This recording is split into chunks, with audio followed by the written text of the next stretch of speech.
নমস্কার বন্ধুরা, সুধা ভিলেজ ব্লগে আপনাদের সবাইকে স্বাগত। আবার একটা নতুন ব্লগ নিয়ে চলে এলাম। আপনারা আমার সঙ্গে থাকুন আর শুরু থেকে শেষ পর্যন্ত ব্লগটা দেখতে থাকুন।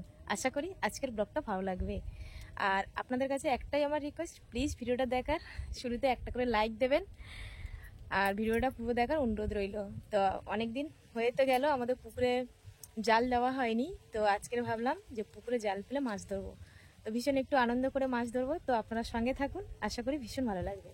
তো বন্ধুরা দেখুন, এই যে বর্ষায় কিন্তু পুকুরে অনেক জল, আর এই যে সোনার বাবা কিন্তু জাল ফেলেছে। অনেকদিন পর আমাদের পুকুরে কিন্তু জালটা ফেললাম।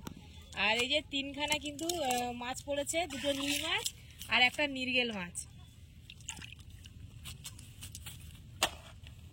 তো তিনটেই কিন্তু রুই মাছ। আমি ভাবছিলাম হয়তো একটা নির্গেল মাছ, একটা নির্গেল মাছ না, তিনটেই সব রুই মাছ।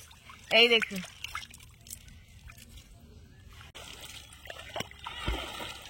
বন্ধুরা এই যে আমি পুকুরে ঘা দিচ্ছি আর সোনার বাবা জাল ফেলছে।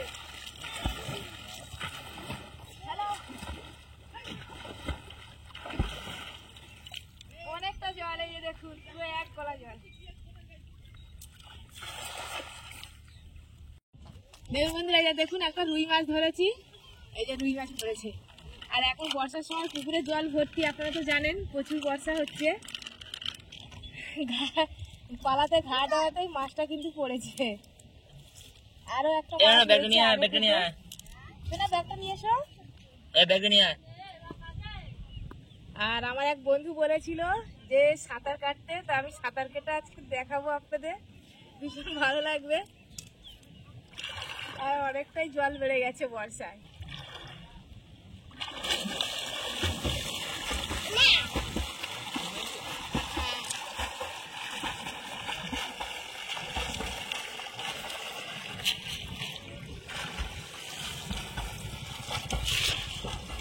তো বন্ধুরা এই যে সাঁতার কাটা হয়ে গেছে, আর সোনার বাবা ফের জাল ফেলছে। আর কি মাছ হয় দেখা যাক।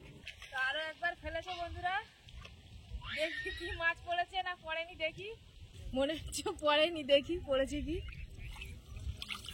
পড়েনি। আর বর্ষাতে অনেক জল তো বন্ধুরা, দেখছেন তো ঘা দিয়ে কিন্তু মাছটা ধরতে হচ্ছে। আর না হলেও চলবে, আমাদের 2 পিস মাছেই হয়ে যাবে। আর অনেক মজা করে কিন্তু মাছটা ধরলাম। মাছগুলো এই যে কেটে আমি ভালো করে ধুয়ে নিয়েছি আর ভাজা বসিয়ে দিয়েছি। আর লাল শাক আলু দিয়েই করবো মাছটা। কাকিমা দুপুরবেলা আমার বাড়িতে এসেছিল, তো ওনাকে খেতে দিলাম।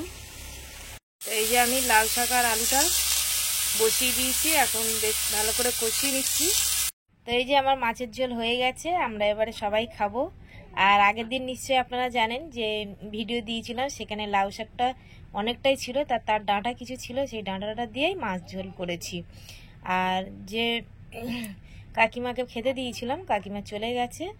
আর ভীষণ ওনার বাড়ির গল্প শুনছিলাম, খুব খারাপ লাগছিল। ওনার হাজব্যান্ডের ক্যান্সার, তো উনি কিন্তু সবার বাড়িতে বাড়িতে সাহায্য চাইতে এসেছিল। আর এসে আমাকে বলছে মা একটু খেতে দেবে, ওই জন্যই ওনাকে খেতে দিলাম। এই যে সন্ধ্যাবেলা একটু চাউমিন বানাবো। আর দেখো এখানে চাউমিন নিয়ে নিয়েছি, একটু আলু কেটে নিয়েছি। আর এখানে নিয়েছি আমাদের কিন্তু হাঁস ডিম পাড়ে, তার 3টে ডিম নিয়েছি। আর পেঁয়াজ কাঁচা লঙ্কা কুচিয়ে নিয়েছি। আর এদিকে দেখো এটা কিন্তু গাছের শসা, দুটো তুলে নিয়েছি। এটা স্যালাড করব, পেঁয়াজ কাঁচা লঙ্কা আর শসা। তো সস আমাদের দোকানে পাইনি, তো এইগুলো দিয়ে এখন বানাবো। আর জিরে ধনে গুঁড়ো দেবো একটু, দিলে বেশ টেস্ট লাগবে। আর ম্যাগি মশলা দেবো একটু। তো এই যে চাউমিনটা আমি সিদ্ধ করে নিয়েছি, এবার নামিয়ে নেবো আর ঠান্ডা জল দিয়ে ভালো করে ধুয়ে নেবো চাউমিনটা। তো এই যে চাউমিনটা কিন্তু বেশ ভাজা ভাজা হয়ে গেছে। আর আলু আর ডিমটা এই যে ভেজে রেখেছিলাম, এটা দিয়ে দেবো। তো এই যে আলু আর ডিমটা দিয়ে দিয়েছি, এবার একসাথে কিন্তু ভালো করে মিশিয়ে নেবো, নিয়ে জিরে গুঁড়ো দিয়ে দেবো, দিয়ে নামিয়ে নেবো। তো এই যে আমার চাউমিনটা রেডি হয়ে গেছে। সোনাই আর সোনাইয়ের বাবাকে দেবো, আর আমি আর আমার বড় মেয়ে একটু পরে খাবো। তো ওদের জন্য এই যে সাজিয়ে দিয়েছি। তো বন্ধুরা, তোমরা কে কে ভালোবাসো চাউমিন, চলে এসো খেতে। আর আমি একদম সিম্পলভাবেই বানিয়েছি চাউমিনটা, বেশি কিছু দিইনি। আর সসটা আমার ঘরে বানানো ছিল, আমার খেয়াল ছিল না, সেই সসটাই নিয়েছি, দোকানে তো পাইনি। খেয়ে নেবো।